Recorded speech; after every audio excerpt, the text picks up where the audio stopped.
Hello friends, how are you? I am Mohammad Saqib and इस वक्त मैं खड़ा हूँ बास्केटबॉल कोर्ट में शेखुपुरा स्टेडियम में। और इसके अंदर मैं इंटरेस्टिंग चीज़ आपसे शेयर करने वाला हूँ कि यहाँ पे मैं बचपन में बहुत ज़्यादा बास्केटबॉल खेला करता था, इवन टीन एज में भी। और ये मेरी फेवरेट प्लेस थी, यहाँ से मुझे बड़ी इंस्पिरेशन मिलती थी। अगर आप इस टैंक को देखें सामने ऊपर, तो मैं इसके साथ डिफरेंट एसोसिएशंस और एस्पिरेशंस जो था जोड़ा करता था। काइट्स अभी भी ऊपर उड़ रही हैं और मुझे कह रही हैं कि फ्लाई हायर। ओके, तो बात करते हैं आज के टॉपिक पे। कल हमने शुक्र के बारे में बात की थी, आज मैं बात करने वाला हूँ बड़ी इंटरेस्टिंग चीज़ के बारे में, and that is laziness. Yes दोस्तों, आप ये सामने वीडियो में देख रहे होंगे बहुत से बच्चे, बहुत से लोग बिल्कुल केयर फ्री अंदाज में आराम से बैठे हैं, जिन्हें कोई परवाह नहीं वक्त को लेके, ज़िंदगी को लेके। ये देखें, बाइक पे बैठ के एंजॉय कर रहे हैं लाइफ को, या मोबाइल के साथ जो है वो टाइम पास कर रहे हैं। ज़िंदगी में नाकामी की सबसे बड़ी वजह अगर मैं 99.9% वजह बताऊंगा तो वो लेजीनेस है, जो कि हर इंसान में किसी ना किसी इंटेंसिटी में, किसी ना किसी डिग्री में पाई जाती है। किसी इंसान में ज़्यादा है, किसी इंसान में कम है। और यही हमारी जो अचीवमेंट के रास्ते में सबसे बड़ा स्टम्बलिंग ब्लॉक या हर्डल या बेसिकली लेजीनेस है। बहुत से ऐसे आइडियाज़, बहुत से बड़े बड़े आइडियाज़, बड़े एमिनेंट आइडियाज़ जो दिमागों में आए और सिर्फ लेजीनेस की वजह से चले गए। अगर आप अपने दिमाग से पूछेंगे कि 1 करोड़ रुपया कैसे कमाना है मैंने 1 साल में, तो आपको इसका आंसर ज़रूर देगा। अगर आप इससे पूछेंगे कि मैं 6 माह में 1 करोड़ रुपया कैसे कमा सकता हूँ, उसका भी आंसर देगा। लेकिन सबसे बड़ी प्रॉब्लम क्या होगी कि आप उस टास्क को अकम्प्लिश कर पाते हैं कि नहीं। आपकी बॉडी, आपकी एक्टिवनेस उसको एक्सेप्ट करने के लिए तैयार है कि नहीं। तो चैलेंजेस ज़िंदगी में बड़े लोग ही कबूल करते हैं, और सबसे बड़ा प्रॉब्लम यही होता है कि हम जहाँ पे स्टैंड कर रहे होते हैं, हम किसी कंफर्ट जोन को अडॉप्ट कर लेते हैं, या हम शॉर्ट टर्म में जो प्रोग्रेस उसको लेके चलना चाहते हैं। इस वजह से, इसी का नाम भी लेजीनेस है, हम बहुत ज़्यादा या बड़े लेवल पे प्रोग्रेस नहीं कर पाते। अब बात करते हैं, मैं आपके साथ 2 इंटरेस्टिंग स्टोरीज शेयर करूँगा जिससे आपको पता लगेगा कि लेजीनेस बेसिकली क्या चीज़ है। मैं अपने स्टूडेंट्स से अक्सर डिस्कस करता हूँ, हमें एक ही मौका दिया गया, ना कभी दोबारा हमने यहाँ पे लौट के आना है। और इसी तरह एक दिन भी जो है वो इतना इंपॉर्टेंट है कि वो दिन दोबारा कभी हमारी ज़िंदगी में लौट के कभी नहीं आएगा। इसका मतलब ये है कि जो चांस हमें मिला है, एक रोल सिर्फ एक दफ़ा परफॉर्मेंस के लिए दिया गया है, और इसको अगर हम डिवाइड करें, इंडिविजुअल लेवल पर देखें, तो ज़िंदगी में हर दिन हमें परफॉर्मेंस के लिए सिर्फ एक चांस दिया जाता है। वो परफॉर्मेंस हम कभी दोबारा नहीं दे सकते। तो कोशिश करें कि जो परफॉर्मेंस आप देना चाहते हैं, वो क्या आप अपना बेस्ट कर पा रहे हैं कि नहीं।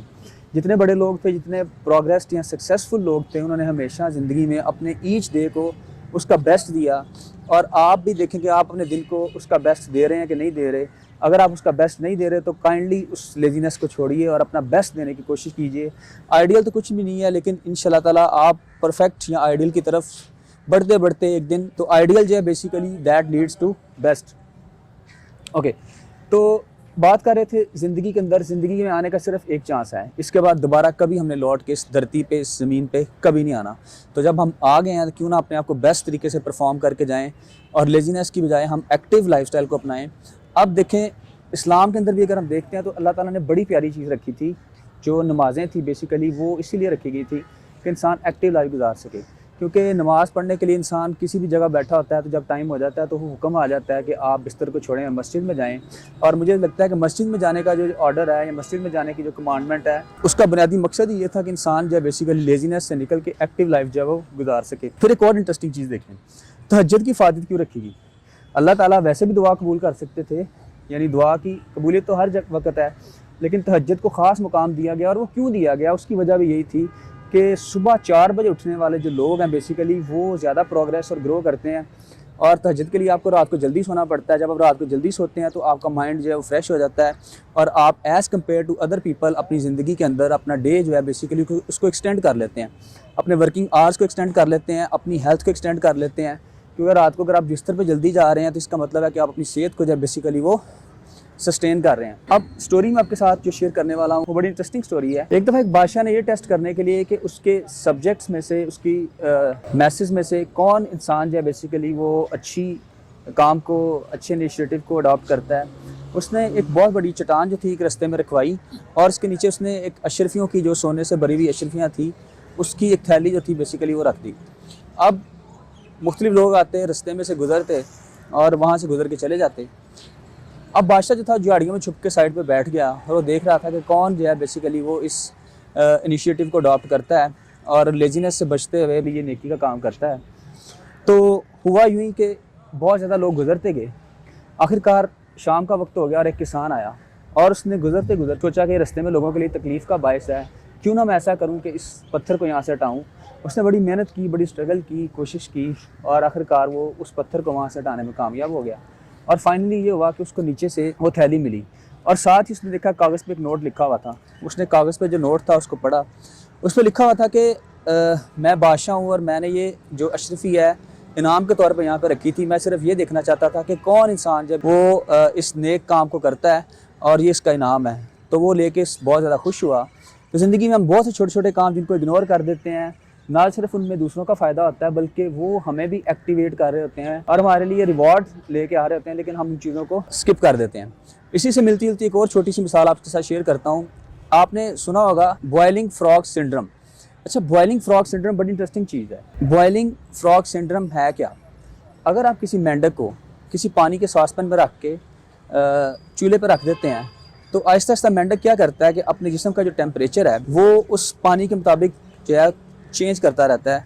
यानी अपने आप को पानी की हीट से बचाने के लिए अपना जो बॉडी का टेम्परेचर है या उसके अंदर जो स्टोर्ड एनर्जी है उसको यूज़ करते हुए आहिस्ता आहिस्ता वो क्या करता है, अपनी एनर्जी को कंज्यूम करता है। वक्त गुजरने के साथ साथ टेम्परेचर बढ़ता जाता है और मेंढक जो है वो जंप करने की बजाय अपनी एनर्जी और मज़ीद ज़्यादा कंज्यूम करता है और फाइनली एक स्टेज आती है कि मेंढक जब वो जो है उस गर्म पानी की इंटेंसिटी से उसकी डेथ हो जाती है। यानी ये सुस्ती थी उसकी कि वो हालात को बर्दाश्त करता रहा और जब उसको वहाँ से जंप करने का टाइम था, निकलने का मौका था, उसने बेसिकली इसको अडॉप्ट नहीं किया। तो वो कंफर्ट जोन की वजह से जो था या सुस्ती की वजह से जो था आखिरकार जो है वो डिमाइज़ का या डेथ का शिकार हो गया। इसी तरह हमें से बहुत से लोग छोटी अचीवमेंट्स को लेके, छोटी छोटी प्रोग्रेस को लेके सारी ज़िंदगी गुजार देते हैं और जब हार्ड सर्कमस्टांसेस या मुश्किल हालात पेश आते हैं तो वो आखिरकार फिर जो है सरेंडर कर जाते हैं या कोलैप्स हो जाते हैं। तो दोस्तों, अपनी ज़िंदगी के अंदर आज से इस चीज़ को अडॉप्ट करें कि आपने सुस्ती नहीं करनी, जो काम जिस टाइम पे मौजूद है उसको करें, क्योंकि ज़िंदगी में एक ही दफ़ा हम यहाँ पे आए हैं।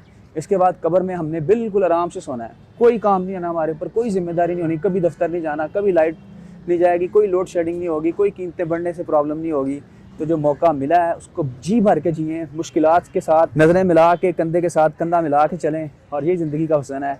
मुश्किलात ज़िंदगी का हुस्न है, इसको एंजॉय करें। Be active, be smart, be grateful. Thank you so much, take care.